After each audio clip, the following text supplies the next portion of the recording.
Today on the 21st show, Illinois has some of the most heavily gerrymandered congressional districts in the country, with 14 seats drawn to elect Democrats, leaving 3 for Republicans. And yet, members of the opposition party are running in every one of those districts.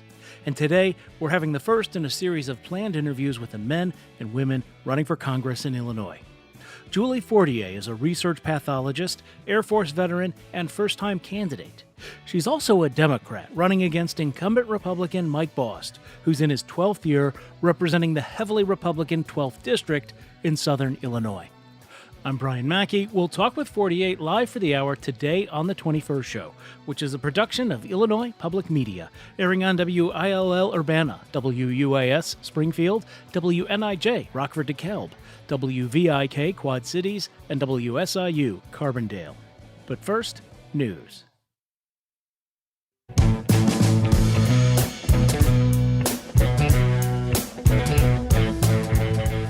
From Illinois Public Media, this is the 21st show. I'm Brian Mackey. After the last census, when Illinois Democrats set out to redraw our state's congressional districts, they sought to maximize their power and representation. So they drew legislative boundaries that in most cases give Democrats an edge. In the converse of that meant packing as many Republicans into the fewest districts as possible. And from the Democratic perspective, that plan has been a success, with the state electing 14 Democrats and just 3 Republicans, a balance of power that is much more lopsided than the general party preference here. I mention all that as background to today's conversation, because although the odds are against the challenger party in every one of those districts, someone has still stepped forward to challenge the incumbent. And from now through the election, we're planning to bring you interviews with several of the men and women running for Congress in Illinois, both incumbents and challengers, especially downstate where our program has its focus. And that includes the 12th District, which spans almost the bottom third of Illinois. Republican Congressman Mike Bost has been in office there since 2015. He had very competitive elections in the beginning, but under the new maps, he's won both elections with 75% of the vote. And that's where Julie Fortier comes in, Bost's opponent this year. She is a veteran of the U.S. Air Force, and that's how she came to be in southern Illinois. For a time, she was stationed at Scott Air Force Base in the Metro East. She's now lived in O'Fallon for more than 3 decades. Her main line of work since then has been science, and in fact, she has a Ph.D. in research pathology. This is her first political campaign, and she joins me now. Julie Fortier, welcome to the 21st show. Thank you for being here. Thank you for having me today. I should say we've emailed Representative Bost's campaign to schedule an interview. After an initial inquiry in July, we did hear back this morning. We're closing in on a date in early October. That said, we are live for the hour today. If you have questions for the Democratic candidate in the 12th Congressional District for the Metro East through Southern Illinois, you can join us at 800-222-9455. That's 800-222-9455. All right, Julie Fortier, tell me a little bit about your life before coming to Illinois. Before coming to Illinois, I grew up primarily in Colorado, but I graduated high school near Cincinnati, and that's when I joined the Air Force because I needed money for college. I had joined in order to get the GI Bill. I spent 4 years in the Air Force, most of it overseas in Germany, but I was TDY a lot of that to 4 different countries, England, Turkey. Obviously, I was in Germany, and then I was in Qatar for 4.5 months during Desert Shield. And primarily during that time, we just set up equipment and communications for the supporting team that we were with. And I left 3 days after the war started and came back to the States for an emergency. And then I was stationed at Scott Air Force Base. And once I was there, I started taking classes full time again at McKendree University. I completed my degree there. I have 2 majors, biology and mathematics. And then I went on and I completed a PhD at St. Louis University in biomedical science. And my PhD is in research pathology. What made you want to stay in Illinois after finishing your time in the Air Force? I had established a life here. I had a few friends here. I had met my husband here. We had met at Scott Air Force Base. And once we had children, we wanted to stay. And O'Fallon is an amazing place to raise kids. It has a great school system. It had a network, and my daughter just finished high school this year. So it is an amazing place to raise kids. So that's why we stayed. I like to borrow sometimes from Richard Scarry, the children's author, and that he had that famous book, What Do People Do All Day? What does a research pathologist do all day? So although my degree is in research pathology, basically I can do any kind of biomedical science. And so what I do all day, because my title right now is scientific writer, but I do spend some time in the lab. Basically what I do all day is I work with multiple myeloma, and I help ensure researchers who are working with multiple myeloma have the samples they need in order to move their research forward. I am also working on some research samples myself and analyzing basically proteins within those samples. So why do you want to give that up and become a member of the United States House of Representatives? To be honest, I think we need a stronger voice in Southern Illinois. I think we need somebody who actually can assess data quickly and then come up with reasonable solutions. I think we've lost our voice in our district. Right now, our constituents, I am one of the constituents. I live in District 12. And right now, we have in District 12 no access to our representative. He refuses to meet with constituents. He only holds phone town halls. I know he screens calls, and he even limits the people who are allowed to be on the calls. And so this to me is not true representation. And we need to ensure that people in Southern Illinois have a voice. This is why I'm running. You know, politics is an interesting profession, and that there's not necessarily the gatekeeping that would happen in, say a research laboratory or, flying a jet in the Air Force or doing anything else. You're aiming pretty high as a first-time candidate. Some people might say, why not start, with your park district or school board, then state legislature, and work your way up as your opponent did for decades before becoming a member of Congress. Let me first step back. I was not an officer in the Air Force. I was enlisted. I did not fly a plane. Fair enough, and I didn't mean to imply you did. Just as a general. Thank you for clear. I get it. No stolen valor. Good point. Exactly.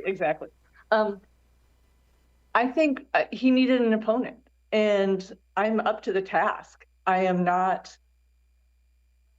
I learn quickly. I can assess data quickly. It was interesting. We were both interviewed by a gentleman in Southern Illinois, Brian Sackett, and the comment that Bost kept making is, I have experience.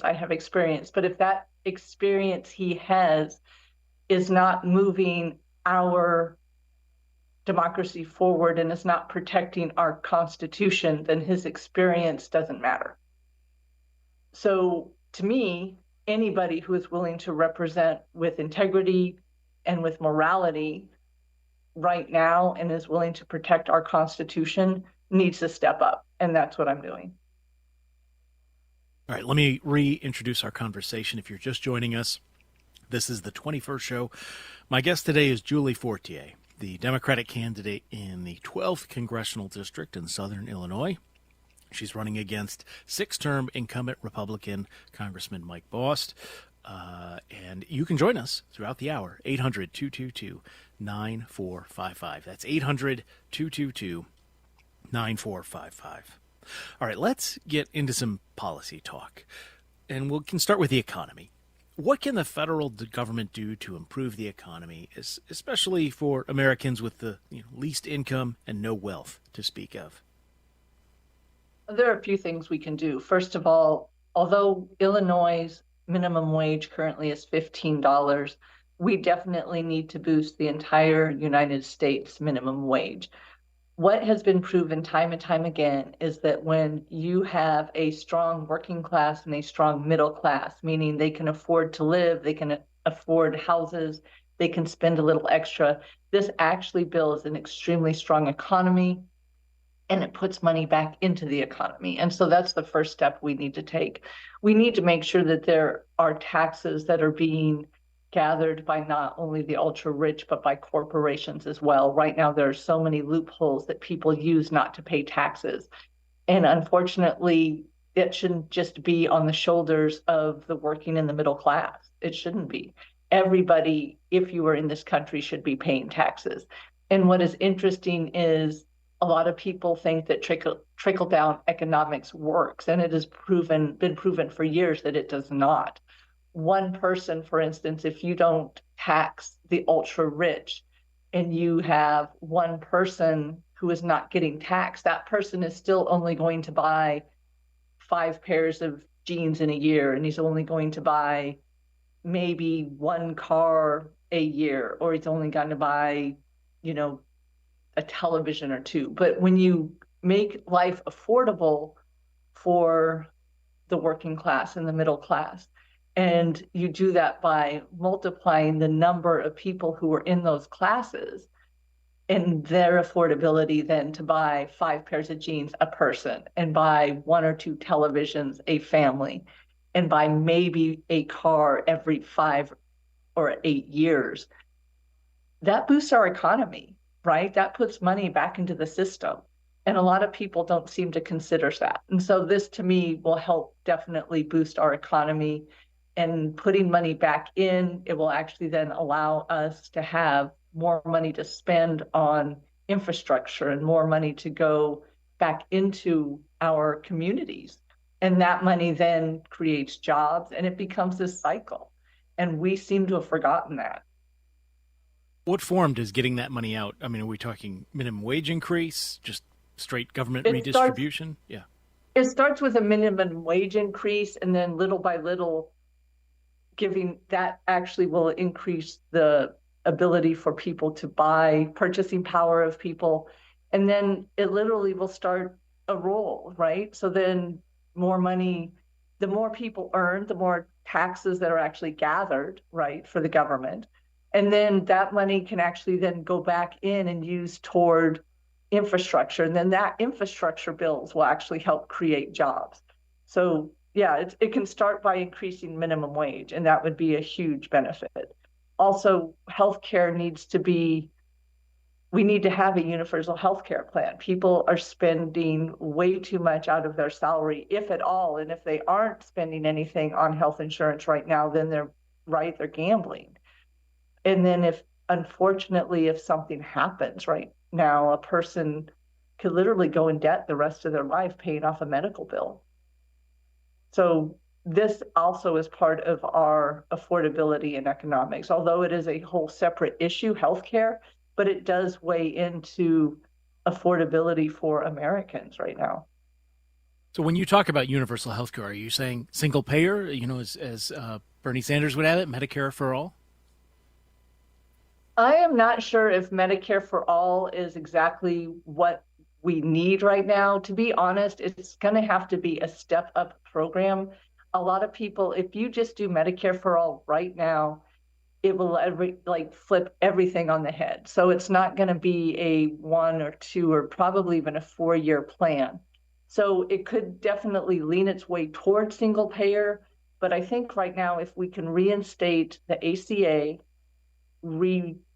definitely reinstate the subsidies for the ACA, and also put the tax penalties on for people who aren't carrying insurance, that will give us a stopgap, and at least people will be covered. And then we can start working toward most likely an individual paying system. I need to sit down and actually go through the money and the finances and to see economically how that will work. And then it has to be a progression. So a lot of people think that this can turn over in a year, and it won't. This has to be a step-by-step, a stepwise progression to achieve where we can have a universal health care. And so I think Bernie Sanders might work, but I'm not sure Americans will want to do the tax increase that will probably occur if that happens. All right, let's go to the phones at 800-222-9455. We have Gene calling from Carbondale in Southern Illinois. Gene, thank you for calling in. Oh, thank you. I have a question, and it's sort of, there's a premise to it. I feel like people in Southern Illinois see Northern Illinois as opposite of what they want and what their values are. And I'm just wondering how, and I think the Democratic Party helps people, especially those who are disenfranchised. And I think that now, with the Democratic governor we've had for a long time and Democratic legislature we've had forever, that people in Southern Illinois feel disenfranchised, not represented perhaps by Democrats. And I think that's unfortunate. I'm glad that you're running. I had thought about this myself. I thought, man, he needs somebody to run against him. And that's my comment and question. All right, Jean, thank you. Julie, do you want to respond to that? And I should say we need to take a break in a couple of minutes, but go ahead. I understand how Southern Illinois feels disenfranchised. I absolutely get that. I also understand that a lot of people in Southern Illinois think that Northern Illinois is actually taking their tax dollars. And what is interesting is the money actually goes south. If it wasn't for Northern Illinois, Southern Illinois, probably we use some of that money for schools. We definitely use it for infrastructure. I think we need to have a representative who's willing to listen for Southern Illinois. And that, I think, will help maybe make them feel as if they're included, because if somebody is willing to listen, people in Southern Illinois have different needs than people around Chicago. We are a rural community. We have many farmlands, many farmers. So this is where I come in, because I'm willing to listen to everybody. And right now I've been going town to town. I've held 23 town halls so far, and I've been listening to people all over the district. Julie Fortier is Democratic candidate in Illinois' 12th congressional district. She is running against incumbent Republican Congressman Mike Bost. We're talking with her for the hour today, part of a series of conversations we're having with the men and women running for Congress across Illinois, across downstate Illinois. If you want to join us, if you have a question, 800-222-9455 is the number. You can be in the 12th district, or maybe you're outside of it and you just care about Illinois politics. Let us know. 800-222-9455. We'll have more with Julie Fortier after a break. This is the 21st show. Stay with us.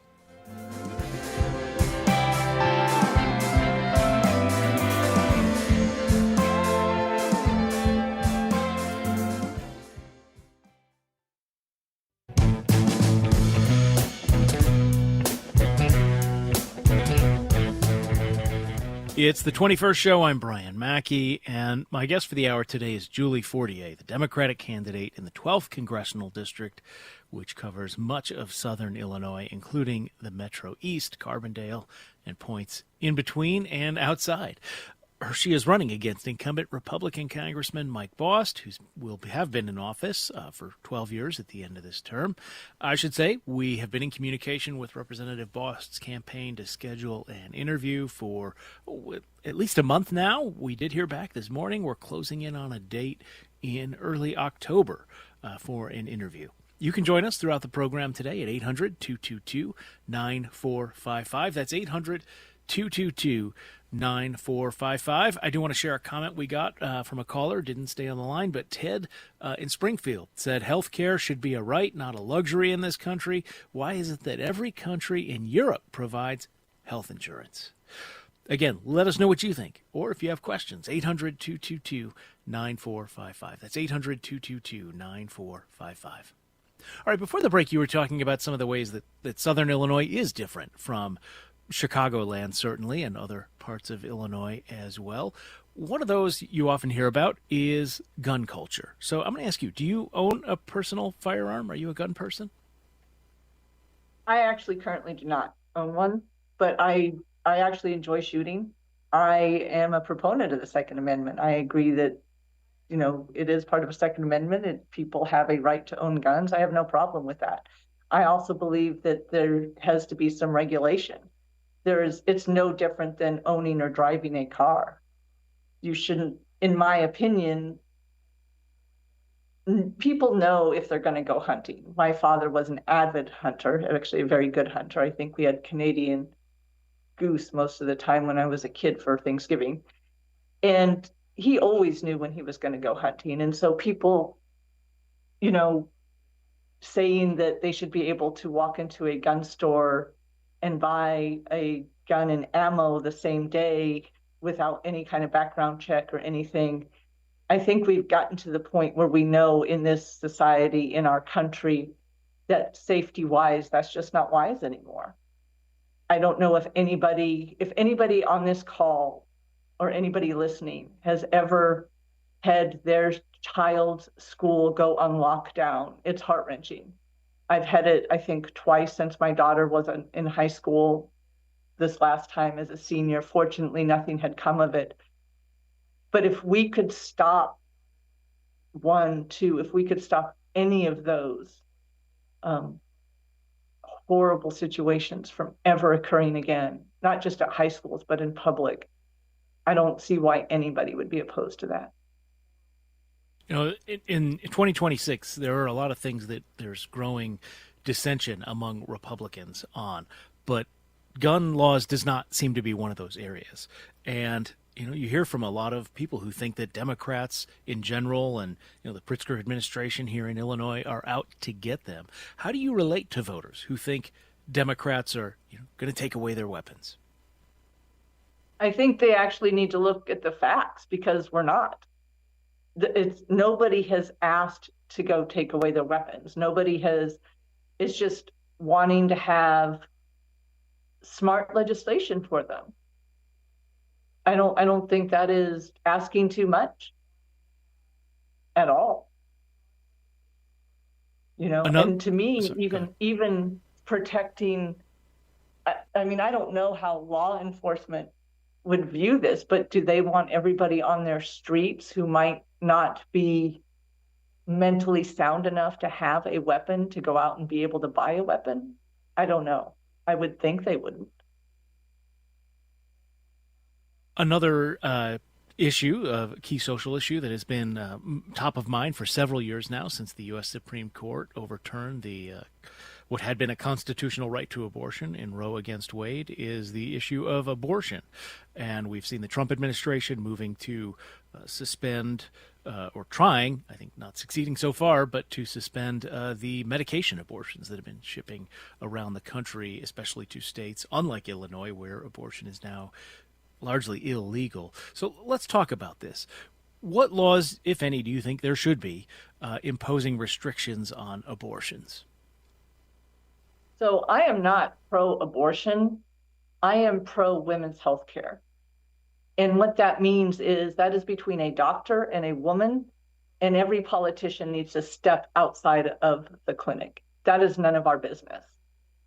Any medical care that a woman needs is literally between the doctor and his patient.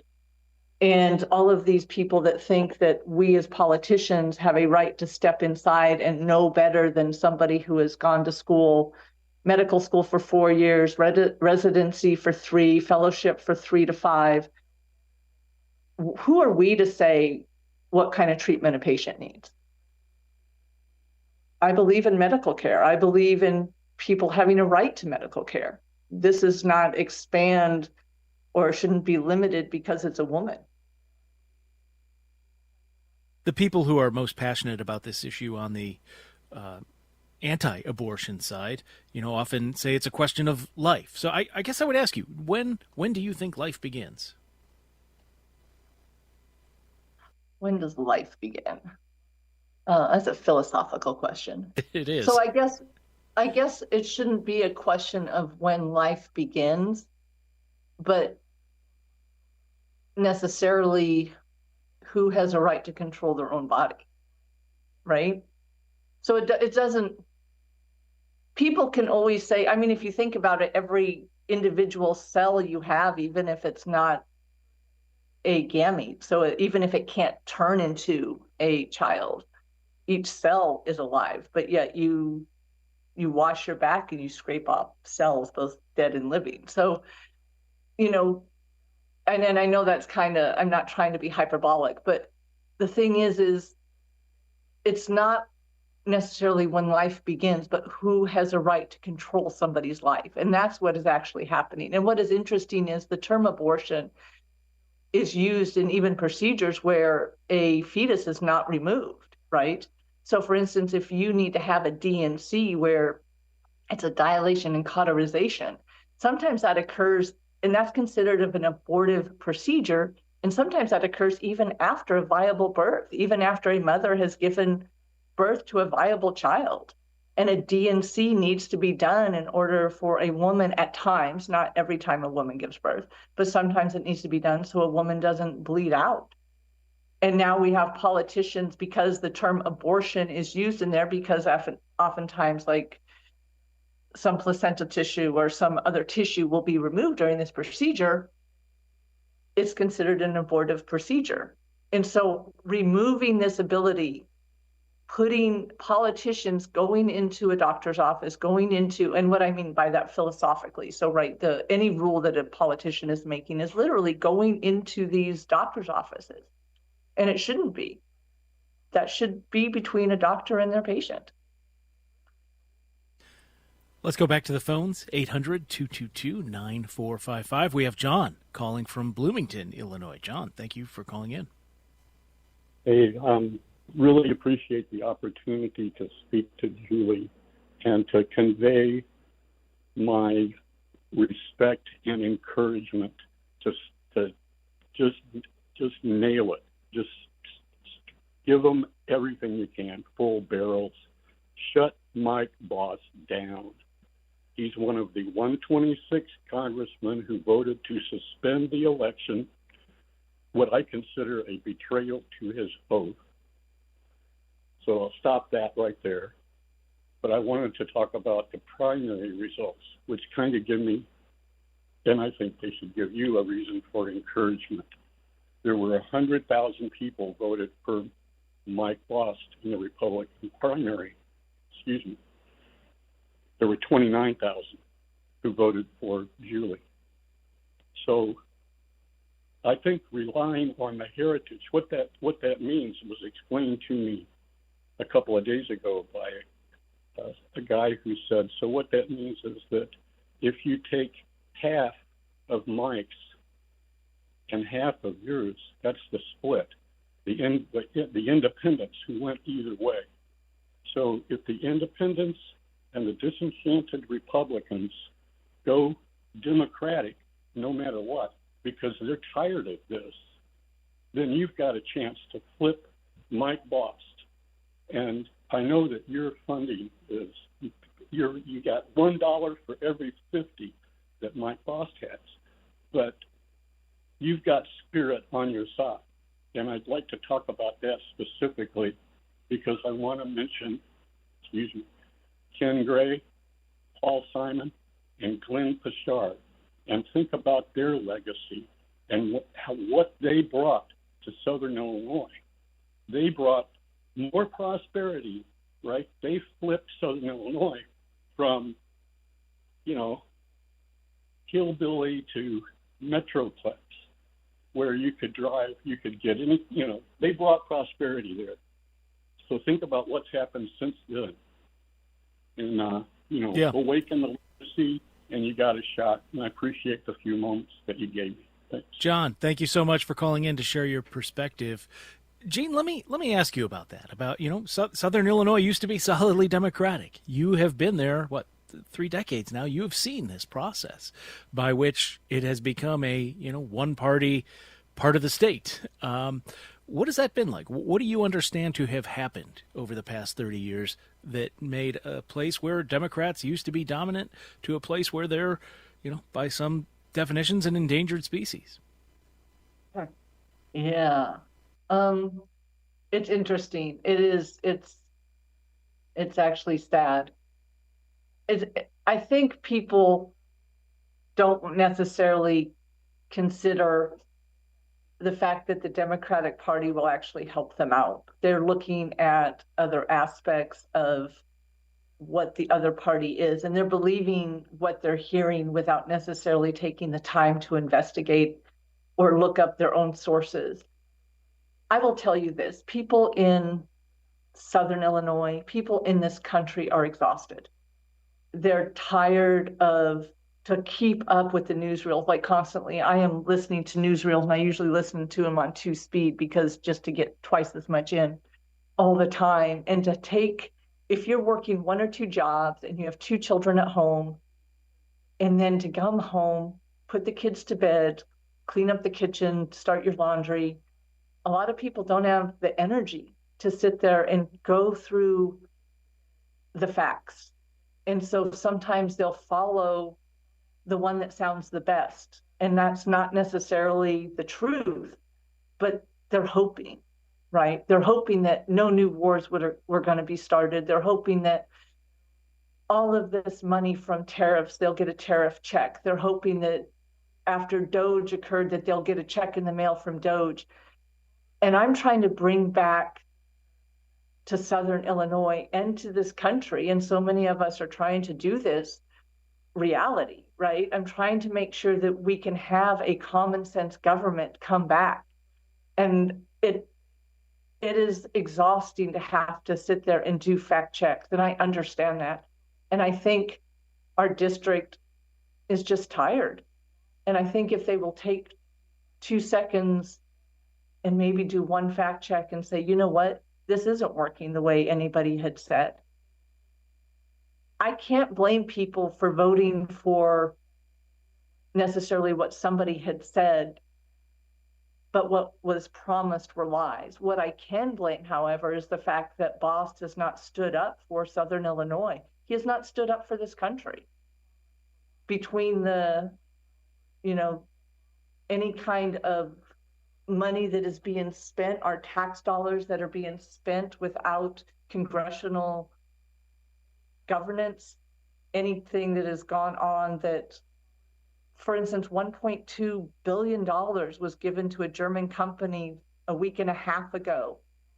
That wasn't approved by Congress, and that was our tax money. And it was given to this company so that they weren't going to build wind turbines where they were actually, contracted to build. And this is our tax money going. It's gone. We need to make sure that we have people in Congress who are willing to do their job, who are willing to speak out, even if it's not popular, but speak out for the truth and speak out for morality and speak out for integrity. And this is why I'm running. And I will support Southern Illinois with that, with morality, with integrity, and to make sure that we are doing the job that we're supposed to do, and that will actually benefit this district. We need to take a break in another couple of minutes here. Maybe let me ask one more policy-related question before we do. You work in the field of science. The Trump administration has had a lot of cuts to scientific research funding. Have you seen the effects of that in your work or the people around you? Oh, and yeah, absolutely. Absolutely. And it is disheartening, and it is, if we want to be as a country in the forefront of science and technology, then the last thing we want to do is to defund science. We have lost over 15,000 scientists in this country recently, and that's devastating. People in America have to decide where we want our country to go. If we want it to move forward, if we want to be competitive. And to do that, we're going to have to fund science. And the only thing that refutes science is future science. It's not somebody in a suit that doesn't understand science saying something isn't true. What about well, all right. Let me set up we'll take a break and then we'll come back and talk more. My guest on the program today is Julie Fortier, who is the Democratic candidate in the 12th Congressional District in Southern Illinois. She's running against incumbent Republican Mike Bost, whom I should say we have invited on the program as well. We've been communicating with his campaign since July. We are closing in on a date in early October for that conversation. If you want to join us in today's conversation, though, you can do so. We're going to be together for the next 20 minutes or so. 800-222-9455 is the number. Once again, that's 800-222-9455. We will have more with Julie Fortier here on the 21st show after a short break. Stay with us.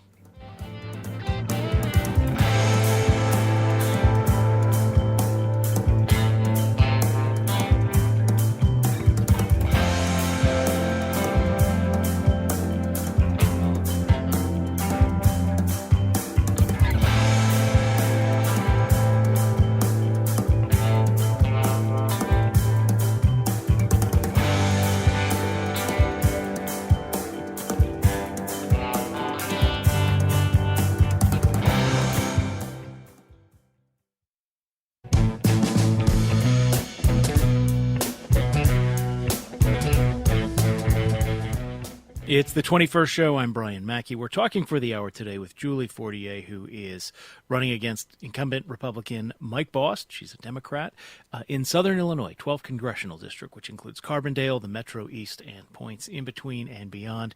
You can join us today, 800-222-9455. This is the first in a series of conversations we are planning with people running for Congress in downstate across Illinois, spanning both parties.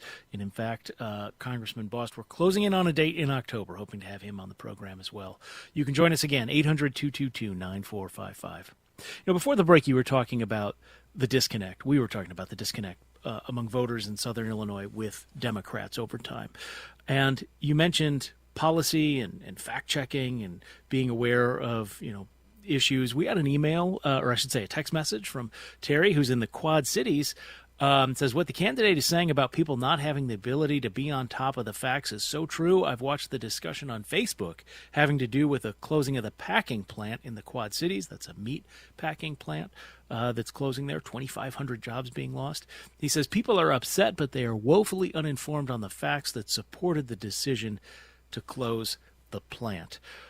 I get what you're saying. I get what Terry is saying. So much of modern politics, though, is also vibes, right? Do I think this candidate would go to a NASCAR race with me, or would they rather watch, English Premier League soccer on Saturday, right?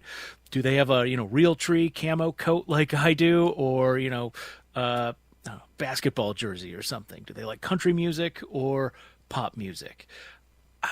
Where do you see Democrats? Are you working to sort of bridge those, vibes in the term that people use nowadays, those cultural divides that seem to have grown as people now make their politics so much a part of their personal identity?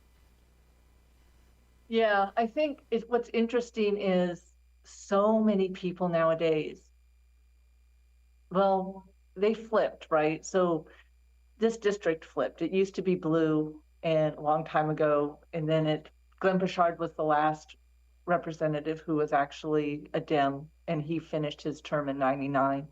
And what is interesting is, I think I do have to shut up. Bill Enyart was a Democrat there, and I think he's the one that Bost defeated through 2014. Might have been a different shape. Oh, I apologize. Yes, you are correct. I apologize. Yes.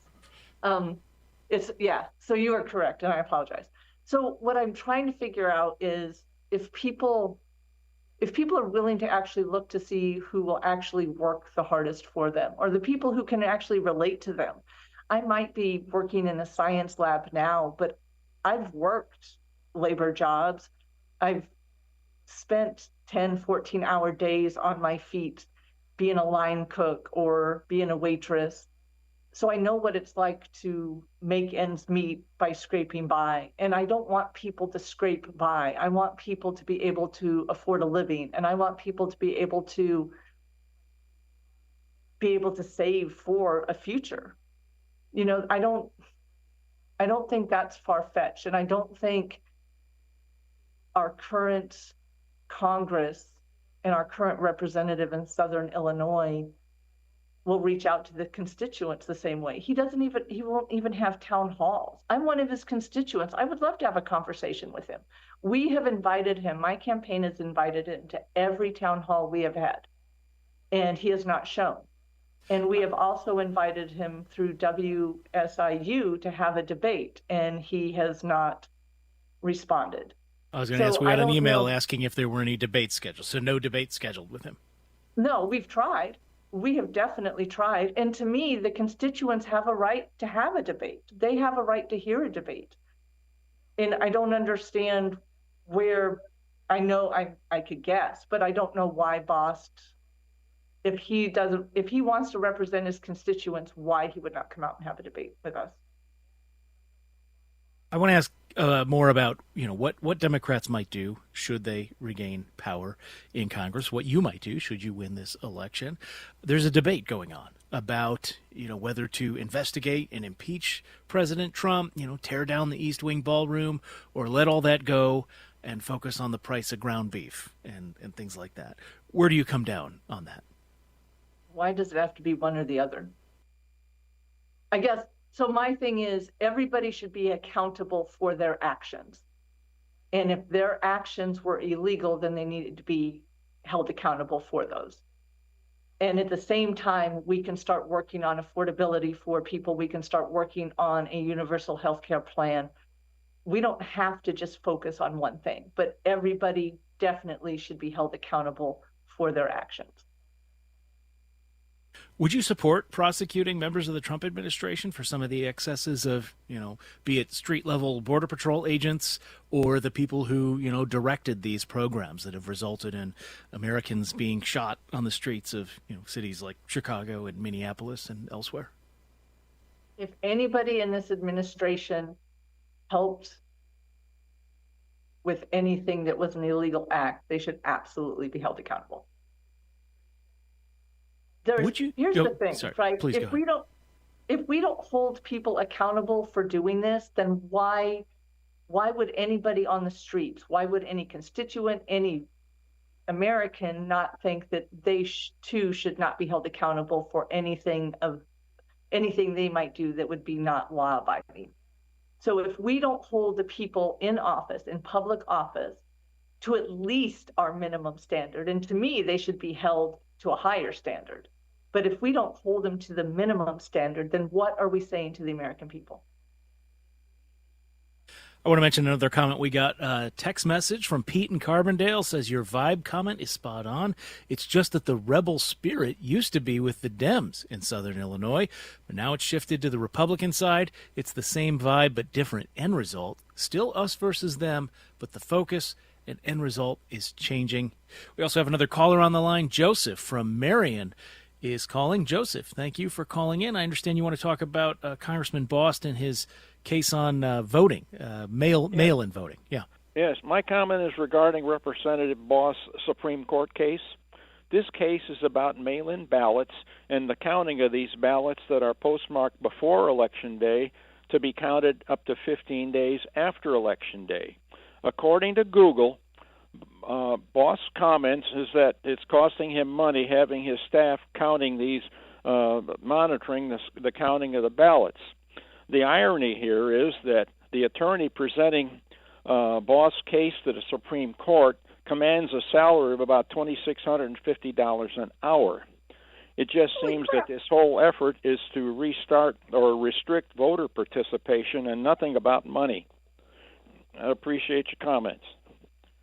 Thank you, Joseph. So interestingly, this bill, I was stationed overseas for 2 years, and most of that I was actually TDY. And temporary duty for people who are not steeped, which means you're assigned elsewhere to other assignments. Yeah, go ahead. Yes. So I was never where my mail was supposed to be.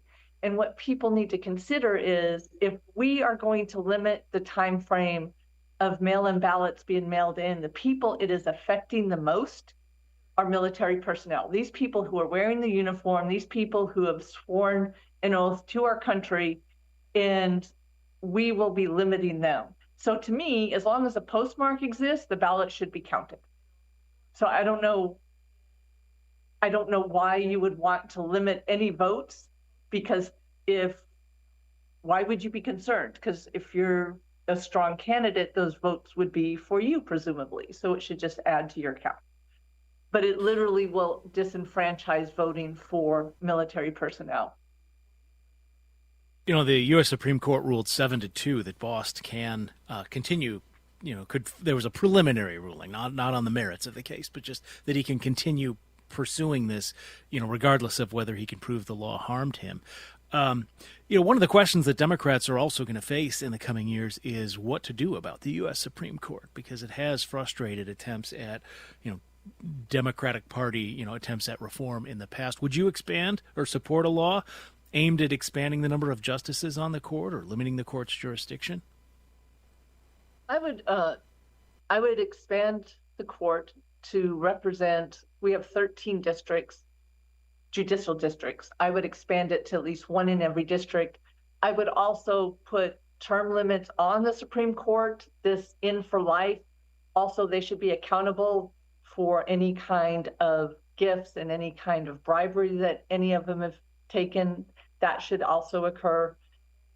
They should be the highest court in the land, and they should be the most moral. And what we're seeing now is just There's so much. I mean, the word unprecedented, unfortunately, can be used over and over again right now with this administration. And I don't think anybody, why would you want a court that doesn't stand behind the Constitution? Another issue that comes up is gerrymandering.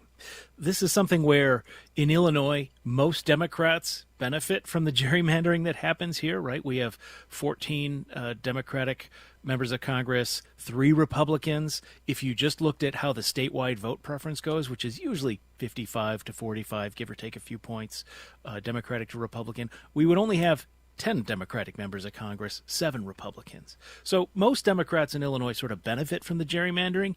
You are in a district where that is not the case. And I wonder how you think about this issue, if it's different. Do you think Democrats went too far in heavily gerrymandering as much as they have?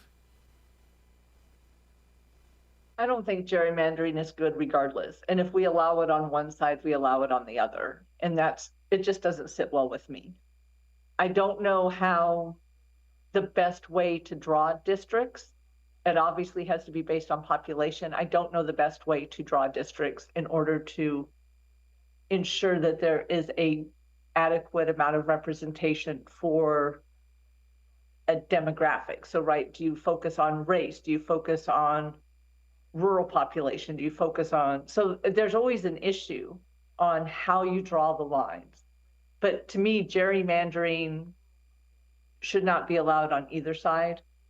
And we have definitely seen it in other states. I mean, Illinois is no different, but it's leaning toward the Dem side. It would be nice if people could just do what is best for the states or for the districts.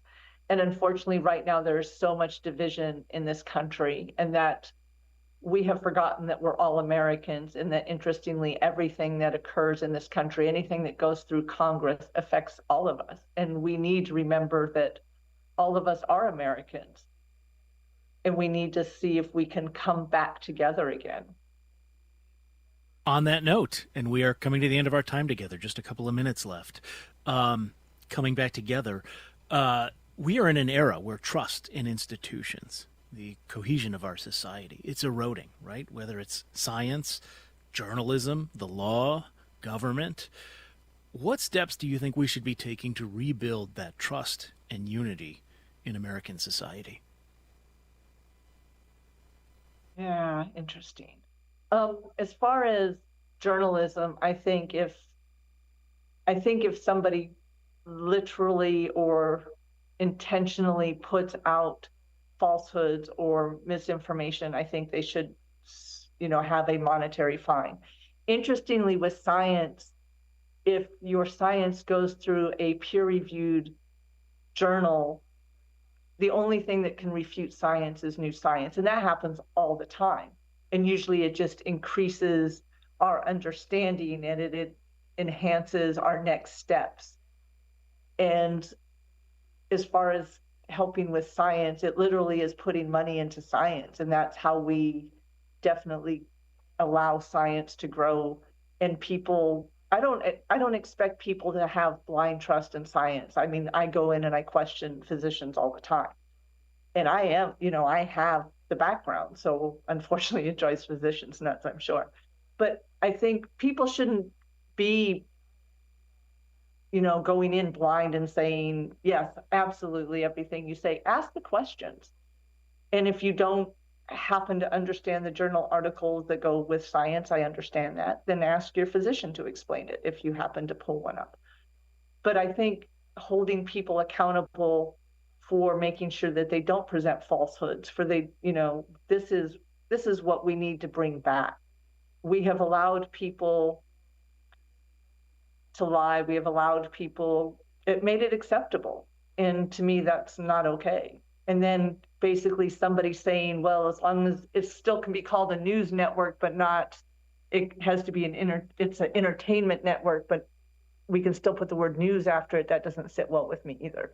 So we have to have some sort of regulation out there again that makes sure that what is being presented is truthful. Julie Fortier is a biomedical researcher. She's an Air Force veteran, and she is the Democrat running against Republican Mike Bost in the 12th District in Southern Illinois. Thank you so much for joining us today. Thank you so much for having me. I greatly appreciate the time. That is it for us today. The 21st Show is a production of Illinois Public Media. I'm Brian Mackey. Thank you for listening. We'll talk with you again tomorrow.